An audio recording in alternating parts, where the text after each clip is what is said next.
Hey everyone, welcome back. We are now in chapter 5. Why do we make art? Woo. For survival, for religion, for the state, for self and society. This is an earthworks. Art is used for food and shelter. It's to serve and enjoy food. Structures are built to provide shelter and to enhance and enrich lives. These are the caves in Le Cas, France. Cave painting. Securing the food supply. In prehistoric cultures, hunters, gatherers, and early farmers linked art and ritual to accomplish tasks like bringing rain. These paintings may have been part of an ancient ritual linked to the bounty of nature. This is sympathetic magic, or food, art, and ritual. This is an African rock painting, a cave painting of Tassili in Algiers, second millennium. Paleolithic hunters and gatherers eventually became Neolithic farmers. In Australia, we see a similar phenomenon that links food, art, and ritual. The patterns and symbols in this painting are part of the Aboriginal belief system of the origin of life and the sustenance of everyday existence. So pretty. Taiwara dancers are wearing headdresses of the mythic antelopes and brought agriculture to their community. The use of mass, dance, and ritual help ensure successful crops by the Bamana people of Mali. Crops, antelope, and ancestors are united in this ritual. Ooh, those headdresses. So cool. Today, few people hunt and process the meat they eat. British artist Sue Coe's There Is No Escape is a harsh indictment of the contemporary meat industry. I love Sue Coe. Oof. 1987. Storing and serving food. Water is essential, and over time, people have developed inventive systems for storing liquids. The images on this highly decorated vessel from the archaic Greek era show women carrying water jugs, very much like this very hydria. Beautiful designs. It's in Boston. Gotta go see that. The ancient Chinese made bronze vessels for storing liquids such as ritual wine. That might be on your study guide. I don't know. Just saying. Circles are repeated even though the ting's cover, decorated with a quatrefoil pattern and cleverly designed to be used as a serving bowl. Three-legged ting. The Zhao dynasty. So cool. A well-woven container made of natural materials can hold liquid as well. Watertight baskets could be used for boiling acorns. Intricate weaving, precious feathers, and beads mark this vessel made by mothers for their daughters. This could be on the study guide as well. This is made out of clamshell discs, red woodpecker feathers, quail top knots, and tree materials. Wow, that's so cool. Gourds are basic containers for liquids in many African cultures. This beaded covered gourd was for display ritual and royal use. It held palm wine, a common social drink in the area. Beautiful. I love the colors. Cameroon. Like water, salt is essential and at times has been a form of wealth. European nobility used elaborate salt cellars as a status symbol. This salt cellar was carved by African artists for export to Europe. Wow. Look at the heads popping out. Oh my. Salt cellar, 16th century, ivory, Afro-Portuguese, Sierra Leone. Art that glorifies food. I'm sure all of you can think about different motifs and different scenes that you've seen food painted in. A lot of the Impressionists did it. This is a table of desserts from the Netherlands, 1640. Wow. It's in the Louvre. So in addition to sustaining us, food is beautiful. Food shapes and textures are the subject of many sculptures and still life paintings. Food is beautiful. The patterns in all of nature is beautiful. And a lot of artists try to emulate that. Jan David's Deheems, a table of desserts, reflects cultural and religious beliefs. The trays of half-eaten, soon-to-spoil food refer to Vanity, the impermanence of all earthly things, and the inevitability of death. Vanitas.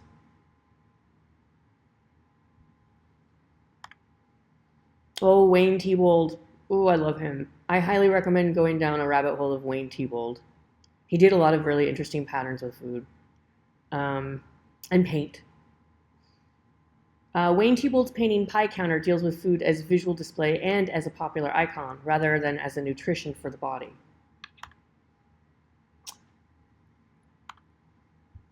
So compare these two, right? The lavish oil painting from the 16th century and then the more modern 1963 version. Consumerism is still there, right? There's a lot of similar themes you could compare and contrast. Excessive.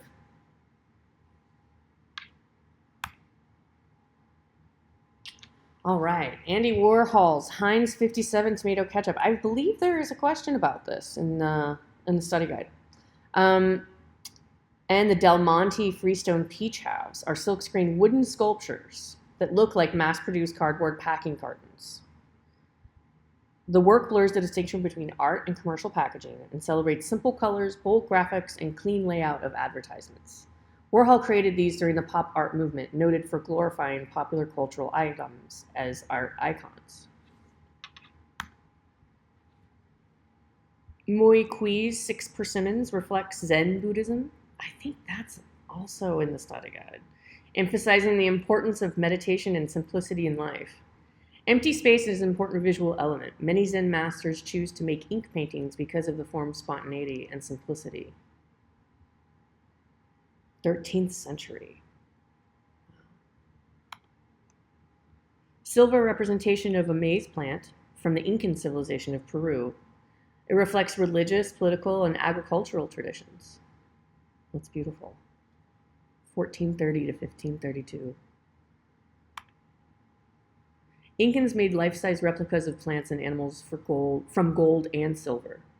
The metals were symbolic. The gold meant the sun's sweat, and silver means the moon's tears. Wow.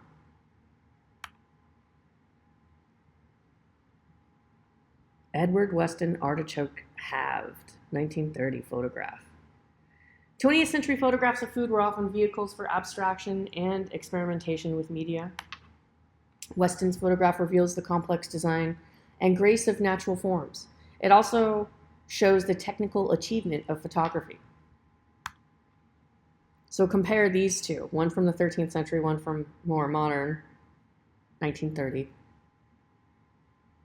The 6 Persimmons reflects inner spiritual beauty. The artichoke looks at inner physical beauty.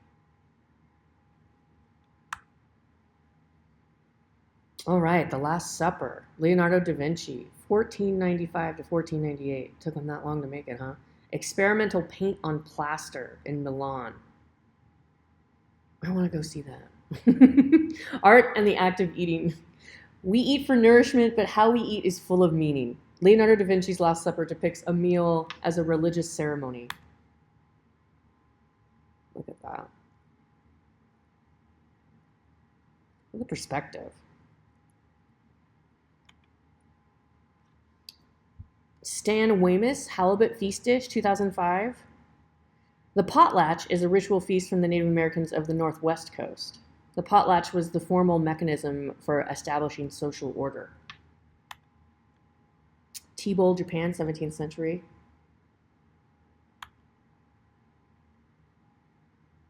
The Japanese tea ceremony, a ritualized partaking of tea, is influenced by Zen Buddhism, the same philosophy behind 6 Persimmons.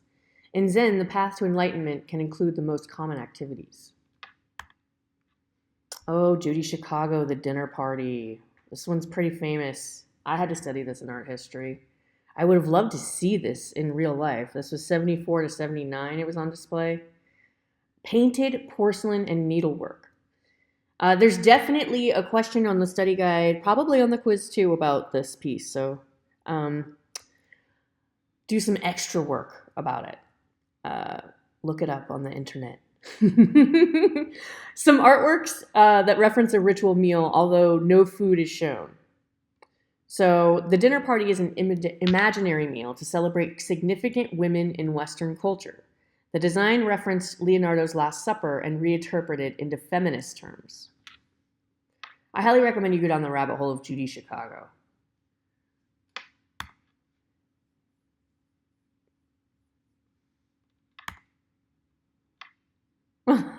She had place settings for everybody, and people, notable people of the time, feminists. I love that. Ceramics piece. Gorgeous. Or porcelain, I think it was. Dwayne Hansen. I bet you guys have seen some Dwayne Hansen and you didn't even realize it. I'm currently in Palm Springs at the moment, and at the museum here, they have a Dwayne Hansen. And the way he works is he does these giant wax people, and they look like normal Americans. And he'll put them in museums that makes them look like they're actual people at the museum, like tourists. It's really trippy. This one's called Self-Portrait with Model. Painted polyester. Oh, okay, they're polyester and mixed media. I thought they were wax. I guess they're polyester. Most meals are informal, everyday events, but even the most casual meals reveal social habits. Contemporary art represents a break with traditional approaches to eating. Replacing the traditional hammer and chisel with her mouth, Janine Antony transformed the act of eating into an artistic process in her installation, Gnaw. 3-part installation. 600 pounds of chocolate gnawed by the artist. Oof. 130 lipsticks made with pigment beeswax and lard. 27 heart-shaped packaging trays made from chewed chocolate removed from the chocolate cube. Wow. Crazy. Shelter. Excavations of ancient houses at Çatalhöyük in Anatolia, Turkey. Domestic architecture. Over the centuries, people have developed a wide range of houses, all serving the broad function of shelter. Shelters were done in different styles due to a need for protection, a historical necessity, availability of meals, aesthetic choices, the need to follow precedent, desire to imitate a foreign style, symbolic importance, and the need to express self-identity. There's definitely a slide on this in the study guide. Moshe Shafti, Habitat, 1967. Those look so cool. It's in Montreal. Habitat is a product of 20th century modernism. Emphasis is on geometric shapes, lack of ornamentation, and resemblance to abstract sculpture. The structure is meant to be energy efficient, constructed of available natural resources, and comfortable for many people living in a small space. The excavations of the ancient houses. The Çatalhöyük was likely an inspiration for Safdie's habitat. Okay, I think there's another slide about that on the study guide. Çatalhöyük consists of 1-story mud brick and timber. Houses connected and clustered around open courtyards. An excavated interior room may have been a shrine, indicated by the installation of bullhorns. Note the plastered walls. That's definitely on the study guide. Ooh, Pueblo Bonito, Anasazi, New Mexico. 11th century. This is right in our backyard. I've been wanting to go to this. I never have stopped. It's kind of like while you're driving through New Mexico off the 40, I think. Safdie was also influenced by Pueblo Bonito and Chaco Canyon, especially its energy-efficient location near natural resources and designed for many residences. This Anasazi compound featured high-quality masonry work and originally had beam ceilings. Beautiful. The Dogon cliff dwellings with granaries in Mali, Africa, 13th century. Group living occurs in the villages of the Dogon people in Mali, Africa. These cliff dwellings have been in continuous use since the 13th century. Dogon villages are dense collections of adobe houses, shrines, and granaries that are often irregular in shape and built on different levels to use all available space. I love the tops. It's like little hats on top. Individual homes. The designs of individual homes embody climate concerns, aesthetic preferences, and cultural choices. This is the house of Julius Polybius. Interior looking out into internal garden in Pompeii. It was reconstructed. Wow. They lived pretty lavishly there in Rome, huh? The House of Veti in the excavated city of Pompeii is a spacious and beautiful house of wealthy Romans from the 1st century. Airy courtyards, gardens, and artworks distinguish the villas of the wealthy in the ancient Roman Empire. In China, houses for the wealthy were modeled after the palaces of the first emperor Shi Huangdi. Terrible. Traditional Chinese house design reflects cultural values and responses to the environment. The timber frame house had non-load-bearing walls of compressed earth, wide eaves protected the walls from rainfall. I think that might be this could definitely be on the study guide. The emphasis is on the verticality and roof design. Tomb model of a house. Wow. Andrea Palladio, Villa Rotunda, Vicenza, Italy. The harmonious geometric shapes of Villa Rotunda represents Renaissance philosophical principles of orderliness and hierarchy. All parts of the Villa Rotunda are worked out in mathematical relationships to the whole. In Indonesia, wooden houses were designed in response to tropical climate, heavy rainfall, thick vegetation, heat, and insects. This is a Toba Batak house, decorated facade, Samosir Island in Sumatra, Indonesia. That looks so cool. Wow. I kind of want to hang in there. Parts of the Toba Batak house have symbolic meaning. Internal spaces are maternal. The house itself and the body. The stilts are on legs. The roof has a head. And a trap door, or the navel. So it's like a body. Housing is also shaped by necessity. Native Americans of eastern and central North America were a stable population of hunters and gatherers. The teepees were portable housing that Native Americans of the Great Plains adopted once they were forced from their original homelands. This is the Sioux, 1880. Falling water, Frank Lloyd Wright. Wright believed that houses should be unified wholes that merge with the natural setting and use local materials. Falling Water has cantilevered porches, which were influenced by Japanese and Chinese architecture.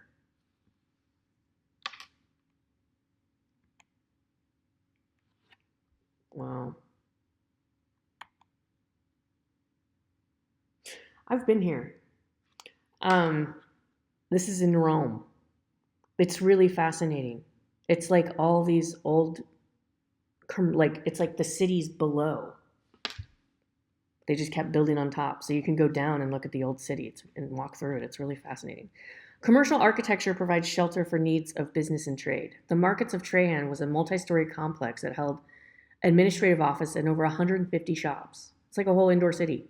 The design was likely influenced by the souks of the Middle East, reminiscent of today's shopping malls. Yeah, it's really pretty. It's right in the center of Rome, too. You can just pop in. It's free. Today, stores and businesses are often located in high-rise buildings. One of the first innovative tall buildings in the 20th century was Carson Pirie Scott and Company. Architect Louis Sullivan exploited the design possibilities of steel frame construction coupled with the invention of the elevator. 1904, Chicago. Yeah, Chicago's got some really cool buildings. Mid-century buildings were dominated by spare rectangular shafts of steel that rose from street-level plazas, called the International style because of its global prevalence in large cities. Ludwig Mies van der Rohe summarized this movement with "less is more." This is the Seagram Building, New York City. Buckminster Fuller, U.S. Pavilion, Geodesic Dome, 1967. The late 20th century public structures, Buckminster Fuller believed that technology could provide more affordable shelter. His geodesic domes were spherical networks of steel frame tetrahedrons. His geodesic dome became a symbol for 20th century innovation and progress. So cool. The geodesic dome is an architectural form that can be scaled to large size, distorted to be flat or tall, and covered with a variety of materials. Seen as sterile and oppressive, there was a resistance to the International style, so this was a movement away from the rectangle and towards triangles and diagonals. Architect I.M. Pei dissolved the rectangle into triangles and diagonals in the Bank of China building. He's super famous. Charles Moore, Piazza d'Italia in New Orleans. I would have loved to see this. This looks so funny. A more radical reaction against the international style was Piazza d'Italia by Charles Moore. Piazza d'Italia emphasizes visual complexity and individuality, colorfulness, and fun. An example of postmodernism, Piazza d'Italia combines elements from the Roman Empire, the Italian Renaissance, and 20th century entertainment sites. I mean, it kind of looks like Vegas, right? Like the Venetian. Before the Venetian. Ooh, the Broad at the University of Michigan. Deconstructivist architecture, which rejects established conventions and seeks to shake the viewer's expectations. These buildings resemble abstract sculptures more than traditional architecture. Zaha Hadid's buildings often seem to be the result of a grand gesture or to give the impression of frozen movement. Ah, it's so gorgeous. Look at that line. Beautiful. Beautiful. Whoa. All right, that's the end of this chapter. See you in the next one.